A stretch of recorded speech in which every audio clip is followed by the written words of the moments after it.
이게 옳은 일입니까? 이게 이 나라가 정말 기재부 겁니까? 결국 홍남기를 하나 해임 못 시키니까 재난지원금 그 10조 그거 11조인가 한 것도 뭐 벌벌 떨었잖아요. 그런데 윤석열 대통령 되자마자 59조의 추경을 만들어서 수백만 원을 지방선거를 앞두고 현금으로 뿌린 이 윤석열 정권에 대해서 아무런 변명도 하지 못하는 기재부. 조중동이 뭐 재정 건전성을 뭐 침해했다고 아무런 지적도 안 하고 그냥 넘어갔잖아요. 완전히 기재부한테 속은 정권이 된 거잖아요. 이게 옳은 일입니까? 이게 이 나라가 정말 기재부 겁니까? 기재부 마음대로 하는 이러시면 안 됩니다. 선출 권력의 의지도 존중해야 되고 국회도 요구하고 법적 상식에도 맞는데 이런 몰상식한 주장을 이러지 마세요. 이러시면 안 됩니다. 그러니까 이 안타까움에서 제가 파리에서 샹젤리제를 걷는데 많이 보던 사람이 싹 지나가요. 보니까 홍남기예요, 홍남기. 야, 이 원수는 외나무다리에 만났다고 이거 그냥 안치 않고 지나갔습니다. 너무 제가 기분이 그래서 알치하고 싶지가 않더라고요. 지구를 떠나라! 한 번 더요. 지구를 떠나라! 안녕하세요. 닥쳐라 정치입니다.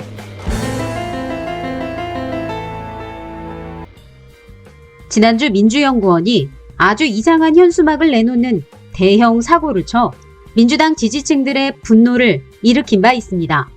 이게 무슨 망신입니까? 큰일입니다. 현수막에 있는 색깔이나 문양만 봐도 아니 후쿠시마 오염수 하나만 해도 앞으로 생선은 물론 김밥까지 먹기 어려워질 이런 상황에 머리에 꽃이라도 꽂고 꽃밭을 헤매는 듯한 디자인을 내놨으니 민주당 당원들도 아주 분노하게 만든 현수막 사건이었습니다. 그러니까 현수막 디자인이 한마디로 말해 대한민국이 처해 있는 현실과는 아주 딴판인 색상이나 문양, 디자인을 내놨다는 건데 이건 디자인이 뭔지 모르는 국민이라고 해도 그 현수막만 보면 자동으로 민주당을 향해 욕을 한 바가지는 쏟아낼 것 같은 그런 디자인이었다는 겁니다. 정말 미쳐버릴 것 같습니다. 미친놈들 아닙니까 이거? 이런 방식으로는 결코 민심의 신뢰를 얻을 수 없다는 거 명심하시기 바랍니다. 현실을 똑바로 인식해야 합니다. 그런데 이 와중에 아주 다행스러운 소식이 전해져 화제를 모으고 있는데요. 그러니까 더불어민주당이 손혜원 전 의원을 영입하려 한다는 소식이 전해졌습니다. 참고로 오마이뉴스는 오늘 민주당의 한 핵심 관계자가 현수막 논란이 벌어진 직후 손혜원 전 의원을 다시 데려오는 방안을 검토 중이라고 밝혔는데 그리고 또 다른 민주당 관계자 역시 총선이 다가오면 현역 의원이 홍보를 전담하기란 쉽지 않은 일이라 당에서 외부 전문가를 물색하고 있는 것으로 알고 있다며 얘기했다는 겁니다. 그리고 이와 관련해 손혜원 전 의원은 오마이뉴스와 전화 인터뷰를 통해 뭐라고 했느냐면 아직까지 민주당에서 당을 도와달라는 공식 요청을 받지는 못했지만 당원들로부터 민주당과 이재명 대표를 도와달라는 요청은 많이 받고 있다. 하지만 홍보위원장으로 들어가고자 하는 생각은 전혀 없다. 그러나 외부 전문가로선 당의 힘을 보탤지는 고민 중이라고 설명했습니다. 하지만 손혜원 전 의원은 늘 민주당이 어려울 땐 도와줬던 분이니까 기대해도 될 상황이라는 겁니다. 그리고 시각 디자인과 홍보 마케팅은 전혀 다른 문제니까 민주연구원인지 뭔지 제발 좀 대한민국의 현실에 맞는 현수막 좀 내걸었으면 좋겠다는 뜻입니다. 아니, 현수막 디자인만 딱 봐도 아, 대한민국이 지금 심각하구나. 아, 이거 투표하러 안 나가면 내 인생 완전 끝장나겠네. 아, 진짜 여행 가고 싶어도 현수막을 보니 투표장에 꼭 나가봐야겠다. 이러다가 진짜 우리 가족 다 망하겠다. 이런 생각이 확 들도록 만들어야 하는 거 아닙니까? 무슨 휘황찬란한 오방색을 색깔을 덕지덕지 발라놓고 그게 대체 뭐냐는 겁니다. 그게. 저는 제가 문재인 대통령 때문에 사실 정치권에 들어온 사람입니다. 오래전부터 개인적으로도 좀 알고 있었고 그래서 뭐 그분의 장점들과 단점들을 일찍부터 많이 알고 있었기 때문에 지금 이런 일들 여러 가지 일들 벌어지는 것에 대해서 다른 사람들하고 좀 다른 생각을 갖고 있어요. 늘 욕을 먹으면서도 문재인 대통령은 원래부터 그런 분이었어요. 자기의 어떤 자기 스스로를 판단하는 그런 잣대가 굉장히 좀 남들하고 좀 다른 분이셨고, 그래서 저분이 대통령이 돼서도 이 사람들의 편견을 자기 정도 수준으로 보고선 그렇게 본 게 아닐까, 그렇게 정치를 하시고 그렇게 대통령 역할을 하신 게 아닌가 하다 보니까 이 사실 검찰개혁도 좀 늦었잖아요. 처음부터 바로 시작을 했으면 좋았을 텐데 한 2년 정도 지나고 나서 시작이 됐잖아요. 그러면서 이미 동력을 잃었던 게 아닌가라고 늘 좋은 쪽 생각을 하고 있었는데, 제가 이 책을 보고 나서 정말 깜짝 놀랐어요. 제가 책을 보고 너무 깜짝 놀란 게, 여러분들 꼭 좀 책 좀 한번 사서 보세요. 너무 깜짝 놀란 게, 제가 송영길 의원님을 존경하고 인정하고 있는 부분 중에 가장 큰 게 하나가, 이 국회의원 생활할 때에도 이렇게 휩쓸려 다니면서 자기들의 이익에 관련돼서 이게 스크럼을 짜고 하는 이런 일을 안 하셨어요. 그러니까 저는 약간 왕따시구나 생각을 했거든요. 근데 이게 왜냐하면 저도 586 출신 이 정치라는 분들에 대해서 조금씩 부정적인 생각들을 갖고 있었는데, 이분이 그쪽에서는 어떻게 보면 좀 대표적인 분이세요. 연대 학생회장 출신이시고 이분은 광운대 학생회장 출신이세요. 그러다 보니까 메인스트림에 있는 분인데 왜 여기서 이 사람들하고 안 어울리나라고 생각을 하면서 제가 보니까 소신대로 자기 공부하고 자기가 갖고 있는 그런 소신대로 행동을 하니까 마땅치 않아 하는 분들이 있었을 수 있었겠다 해서 제가 송영길 의원님의 다른 면을 봤었는데, 이 책에 보면서 이 책의 그런 의미를 뭐라 그러나요? 조금 더 이렇게 전복적인 사고를 하세요. 남들이 하는 이렇고 이런 얘기를 그냥 가는 게 아니라 자기 생각을 갖고 판을 거꾸로 볼 수 있는, 그리고 다른 각도에서 보는 그런 판단을 하시는데, 제가 너무 놀란 게 아까 그 말씀이세요. 이 정권이 성공을 했느냐의 여부는 다음번에 다시 같은 이 민주정권을 만들어냈느냐 여부로 판단한다. 이거 맞는 것 같아요. 그렇지 않으면 객관적으로 누가 성공했고 실패했고를 어떻게 합니까? 팩트를 보자는 거죠. 그러면 거기서 그 얘기가 여기 책에 나옵니다. 자세한 건 여러분들 책에서 보시고요. 뭐라고 나왔느냐 하면, 전두환 대통령이 노태우 대통령을 만들 때 자기 스스로를 깎아가면서까지 노태우를 키웠다는 거죠. 6.29 사건 같은데 사실 어떻게 보면 전두환을 약간 깎는 거잖아요. 근데 거기서 그렇게까지 하면서 노태우 대통령을 올렸다. 그런데 문재인 대통령이 이재명 후보를 위해서 뭔가 노력을 했다는 흔적이 안 보인다. 저는 제가 하는 말씀이 아니고 이 책에 나오는 얘기인데, 저는 이걸 보고 뒤통수를 한 대 맞는 것 같았어요. 저는 언제나 문재인 대통령이 그 사람은 들어갈 때나 나올 때나 똑같은 그런 성향을 가진 분이셨고, 그분한테 무리한 걸 요구하면 안 된다라는 이런 역성을 들고 그분의 편에서 얘기를 많이 했던 사람이었고, 지금도 또 앞으로 그럴 거예요. 그러나 성공한 정권인가라는 거를 판단할 때 제가 보기에는 문재인 정부가 이재명 정부를 하나도 도운 게 없다라는 것에는 저는 동의합니다. 그 부분을 지적을 하고 계세요. 그런 책입니다. 그래서 제가 그 부분에 대해서는 제가 다시 한번 이 성공한 정권이냐 실패한 정권이냐를 봤을 때, 그 문재인 정권이 다시 정권 창출을 못했다는 걸로는 저는 성공하지 못했다라고 그렇게 판단하면서, 그런 부분을 일깨워 주신 것에 대해서 제가 정말 감사드려요. 맞죠? 네.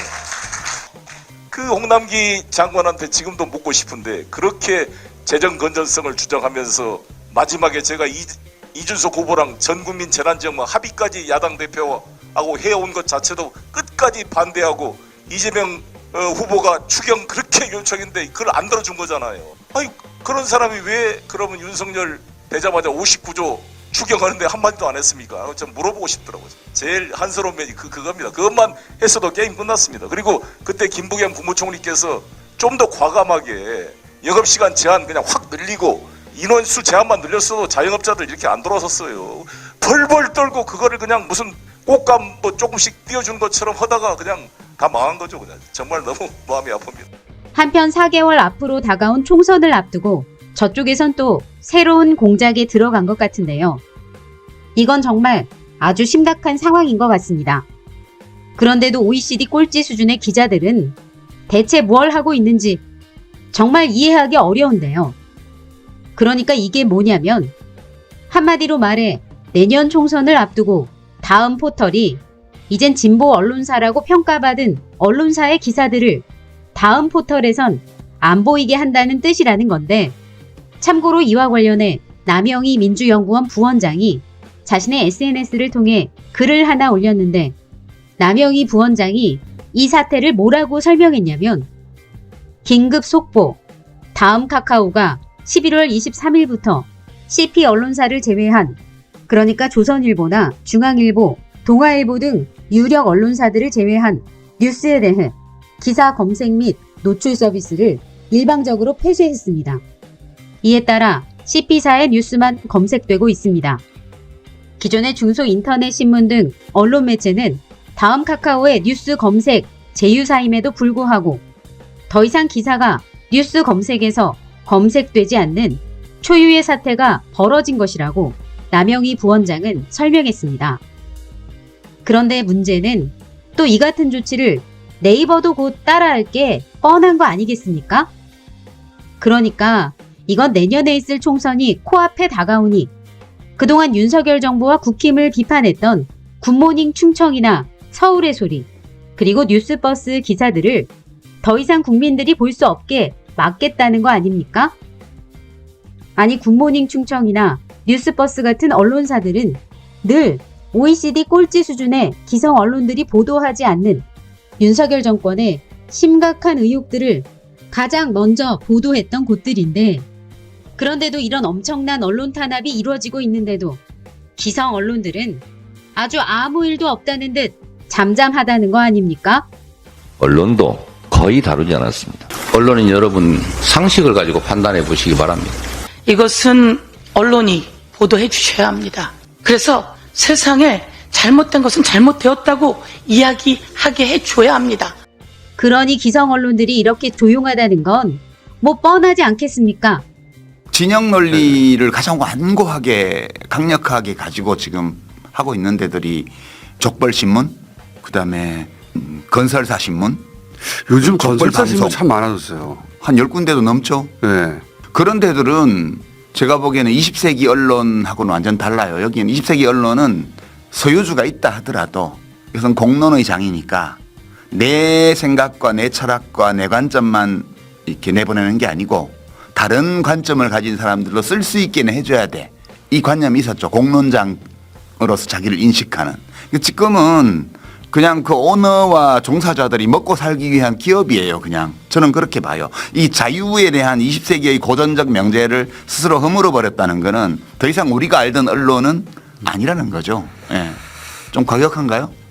그러니까 이건 유시민 작가의 말 그대로 기자들이 아닌 클릭 장사하는 홍보회사 직원들이라는 거죠. 암울하고 참담합니다. 참담하고 치욕적인 일이 아닐 수 없습니다. 조중동 기자들한테 하고 싶은 말이 있어요. 조중동 기자들이 강비정 씨 주장을 다루지 않는 것까지는 제가 그렇다고 쳐요. 자기 편의 치부를 감추고 싶다. 그렇다고 쳐요. 그런 건 한두 번이 아니니까. 그런데 어딘가에서 이제 강비정 씨의 노조 활동이라니 뭐 기타 등등 개인적 약점이라고 생각하는 걸 어딘가 뒤져서 찾아내서 그걸로 언론 플레이를 하고 싶을 거거든요. 적어도 그때는 그거 하지 말아야 되는 거예요. 이 사람들 너무 야비하잖아. 그러니까 이럴 때는 민주당이 나서 보호해줘야 하는 상황이라는 건데 이 정도로 언론들이 검찰이 무서워 입을 닫는다면 대한민국이라는 나란 아주 희망이 없는 나라가 되는 거 아닙니까? 그러니까 지금 민주당이 때릴 일이 얼마나 많습니까? 하지만 송영길 전 대표의 말대로 입으로만 때려대면 저쪽에겐 아무 효과도 없는 공허한 메아리가 되니 이번에는 확실하게 이정섭 검사건을 마무리해줘야 검찰 내부에서도 부당하고 무리한 수사 지시에는 탄핵이 될까봐 무서워서라도 움직이지 못할 거 아니겠습니까? 아니 검사들이 우리 국회의원들을 자기들 마음대로 사냥터식으로 기소하고 그러는데 자존심도 없습니까? 국회는 비검사 탄핵으로 제 할 일을 해야 합니다. 그것이 검사도 법을 위반하면 처벌받는다는 상식과 원칙을 세우는 길입니다. 아니, 최강욱 전 의원을 단 며칠 만에 징계하고 그리고 김남국 의원을 단 몇 주일 만에 민주당에 아주 실망을 해서 자진 탈당하도록 만들었던 것처럼 검찰이나 언론들도 징계를 해야 하는 거 아니냐는 거죠. 그래야 좀 민주당 우습게 하는 검사들이나 언론사 기자들이 줄어들 거 아닙니까? 맨날 허구헌날 언론들이 별것도 아닌 거 트집만 잡으면 민주당은 또 알아서 징계? 매번 그런 식으로 일 처리하면 과연 누가 남겠습니까? 누가? 그러니까 최강욱 의원을 징계하듯 이번 건도 빠르게 처리해줘야 한다는 겁니다. 특히 공정과 원칙이라는 간판을 달고 이재명 대표만 콕 집어 주구장창 비판만 하는 비명계 의원님들 4분. 당신들이 말하는 민생을 위해 이번 강미정 씨의 폭로 해결해줘야 공정과 원칙 바로 세우는 길 아니겠냐는 겁니다. 물론 말로만 민생을 떠드는 공정과 원칙 기대는 안 합니다. 말씀드린 대로 내년 총선에 개혁 공천의 필요성이 더 선명하게 제기된 것이고요. 그 사실인지 아닌지는 모르겠습니다만 공천권 가지고 이번 이재명 대표 체포동의안 가결 여부와 딜을 했다 이런 말이 나오고 있잖아요. 우리 추측만 할 뿐이지만은 그런 모두가 다 이 생계형 국회의원, 다음 자기 공천이 중요한 이런 국회 더 이상 하면 안 됩니다. 정말 이번에 이 검찰 독재와 맞서 싸우는 홍범도 장군을 정말 생각하면서 자기 두 아들이 투쟁 전선에서 희생됐고 자기 부인도 고문당해서 돌아가셨고 자기도 오만을 쌓던 이 홍범도 장군의 발끝도 못 따라가는 우리 상황에서 이 일제시대 때 독립투쟁을 했던 선열들의 그 정신자세를 계승해서 민주당이 제2의 독립전쟁을 할 각오로 돌아서는 계기를 만들어야 된다 이렇게 생각합니다.